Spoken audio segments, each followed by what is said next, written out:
So I'm going to be explaining homework 4 written part. First problem, you have a pipe with water going through it, and you have a circular fin around the pipe.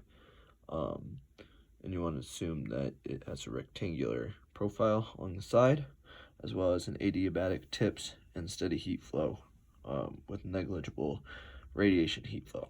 So first you find, you write out the equations of the Q of the pipe and then the Q of the fin. And you do the Q fin in terms of its efficiency, which you can solve for using the graph on handout 6 that comes along with table 3.3. And you estimate the efficiency based on the epsilon value. Use that, solve for area as well, and then eventually separate all variables to solve for temperature of the base. And then once you have the temperature of the base, you can solve for the total heat transfer. For the next problem, 197, you're given circular uniform fins across this cross-sectional area. So you can use the data from table 3.3 to solve for everything you need, along with the Q equations given in the book for each circumstance of infinitely long fin, adiabatic fin, a given fin temp, and a convection from the fin tip. The first part of each equation is the same as an infinitely long fin, which was solved for to be 125 watts.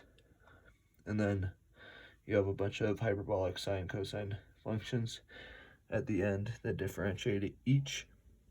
And at the end, you can graph all the temperature values in terms of the length of the fins, and you see that they are quite different, especially as the length increases. The profiles are different. So for the last problem, you're comparing the heat transfer of no fins versus with fins. So first you just have the board and a convection force or convection heat resistance, and the temperature is found out to be 59.2 degrees Celsius. But then when you throw the fins on, adding a lot more resistance, the temperature is only about 39 degrees Celsius, give or take, which is only 2 degrees larger, hotter than the surrounding temperature. Overall, I don't really have any questions. I think it's pretty straightforward as long as you have all the equations on your equation sheet.